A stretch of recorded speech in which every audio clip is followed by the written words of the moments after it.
अनावरण, तो एक बार जोर से जयकारा हो जाए। हरलाल जी चौधरी अमर रहे, थोड़ा जोर से बोलो। चौधरी हरलाल जी अमर रहे,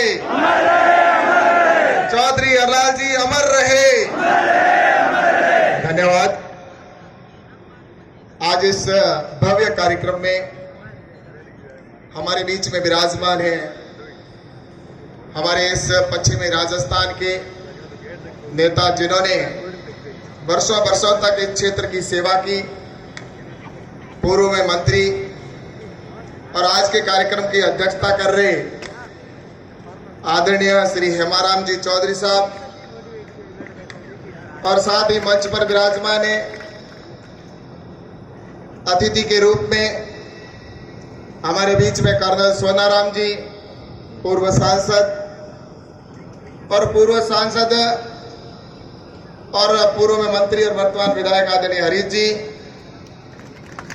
साथ ही मंच पर विराजमान है बहन प्रियंका जी, जो हमारी यहाँ की विधायक हैं, और महेंद्र जी जिला प्रमुख, और साथ ही मंच पर उमेदाराम जी समाज सेवी, और संत वृंद जितने भी हमारे मंच पर विराजमान है, आदरणीय परम पूज्य प्रातः स्मरणीय जगरामपुरी जी, प्रेम भाई साहब, जेठनाथ जी,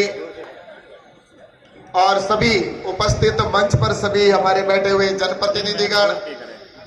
और उपस्थित सभी देवतुल्य सज्जनों, सभी उपस्थित भाइयों और बहनों और मीडिया के बंधुओं, आज हम ऐसी शख्सियत जिन्होंने कभी किसी के सामने झुकना नहीं सीखा, जिन्होंने कभी हार स्वीकार नहीं की, जिन्होंने समाज के उत्थान के लिए, समाज के संरक्षण के रक्षा के लिए अपने प्राणों की आहुति दे दी, ऐसे आदरणीय स्वर्गीय हरलाल जी सियाग, जिनकी आज पुण्यतिथि भी है और आज हमने उनकी मूर्ति का अनावरण किया। मैं धन्यवाद देना चाहता हूं यहाँ की आयोजन समिति को कि उन्होंने ये कार्यक्रम का आयोजन किया गया। ये जरूर है कि मूर्ति के अनावरण में लगभग 30 साल लग गए, लेकिन मैं कहना चाहता हूं कि 30 साल बाद भी जिस तरह का भव्य कार्यक्रम हुआ और जिस तरह से भामाशाहों ने बढ़कर चढ़ यहाँ पर सहयोग किया, उसके लिए मैं सभी भामाशाहों का बहुत बहुत धन्यवाद देना चाहता हूं, बहुत बहुत साधुवाद करना चाहता हूं। और अभी भी जिस तरह का उत्साह बना हुआ है, जोश बना हुआ है, लगातार यहाँ पर आप सभी उत्साहित है कि हम किस प्रकार से इस छात्रावास के अंदर अपना योगदान दे सके। अभी आप देख रहे हैं कि सुबह 11 बजे कार्यक्रम शुरू हुआ और अभी 6:30 बज रही है, लेकिन उसके बावजूद भी इतनी बड़ी संख्या के अंदर यहाँ पर आज जन सैलाब के रूप में आप उपस्थित हो, ये स्पष्ट दर्शाता है कि उनकी लोकप्रियता आज अगर इतनी है तो उस समय कितनी हुई होगी। और मैं आप सबको बताना चाहता हूं कि हरलाल जी सियाग, जिनका मेरा खुद का बहुत अच्छा उनका नाता था, उनके साथ मेरे साथ कई बार उनके साथ बैठना होता था, उठना होता था। मैं उस समय हालांकि छोटा था, लगभग 20 साल की उम्र मेरी थी, और उनके साथ बैठना होता था। उन्होंने मुझे कई ऐसी बातें बताई जो वास्तव में एक कह सकते हैं कि वो जिगर वाला होता, वही बात इस बात की कह सकता है। और उन्होंने उस समय जो बातें कही, क्योंकि मैं भी बालोतरा रहता था, लेकिन बालोतरा में 10 महीने 15 दिन में मेरा बाड़मेर आना होता था, क्योंकि सेवा का काम हरलाल जी भी करते थे और थोड़ा बहुत सेवा का काम मैं भी वहां कर लिया करता था। तो हमारा थोड़ा रिश्ता नाता एक तरह से, इस तरह से तो बहुत ज्यादा प्रेम वाला भी था। मेरे को बहुत एक तरह से छोटे भाई की तरह वो मानते थे। उनकी आज भी याद आती है तो निश्चित रूप से आंसू भी आते हैं,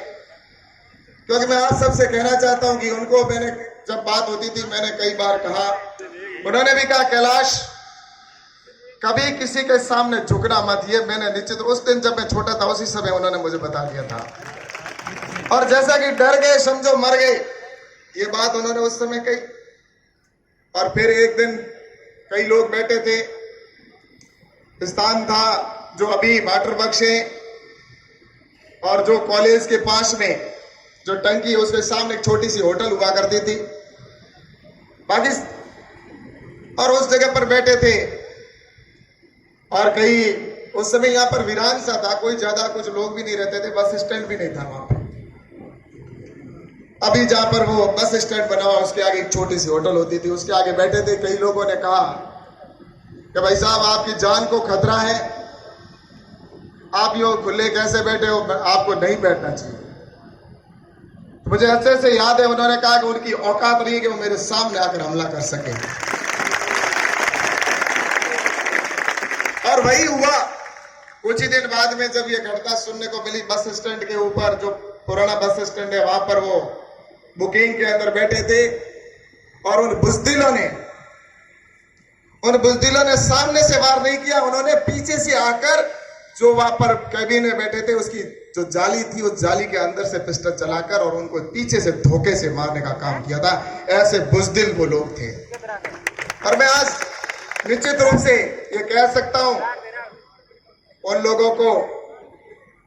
जिन लोगों ने ये गद्दारीपना किया, बुजदिलपना किया था, उनके लिए एक ही स्थान है और वो जेल है, और जेल के सिवा कोई स्थान नहीं होगा। और ये भी आज मैं कह देना चाहता हूं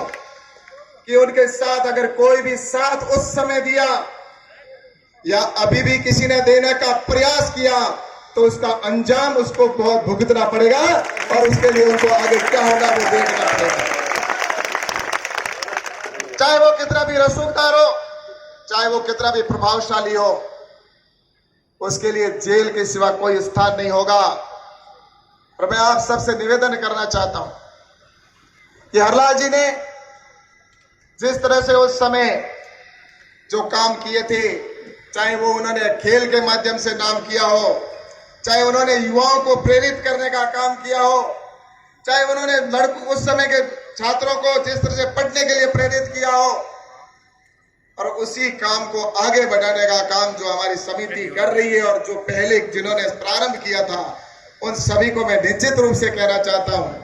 कि वो जो उनकी भावना थी उसके भावना के अनुसार ये छात्रावास जिसमें इतने हमारे छात्र यहां से जो पढ़ लिख कर आगे निकले, वो वास्तव में मैं आज ये कह सकता हूं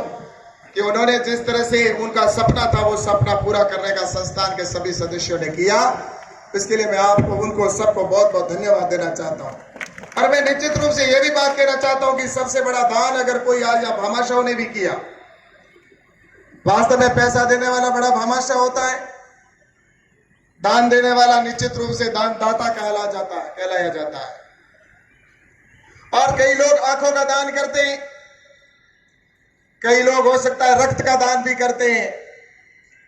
कई लोग अपने शरीर का दान करते हैं।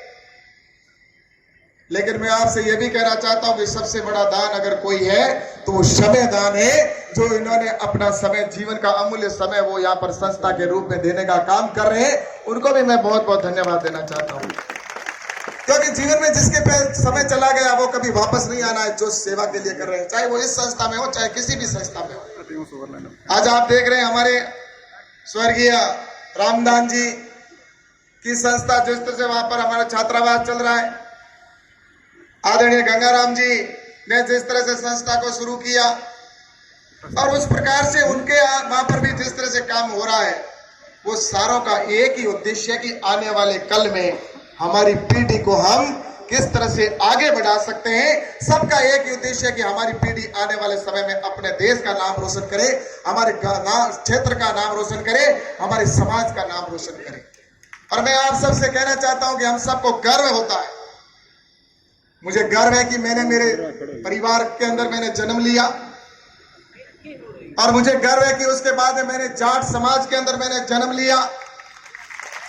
और उसके बाद मुझे गर्व है कि मैंने सनातन धर्म के अंदर और हिंदू धर्म के अंदर जन्म लेने का मुझे सौभाग्य प्राप्त हुआ,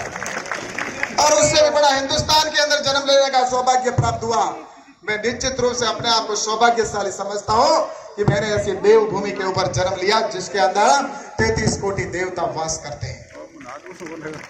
और मैं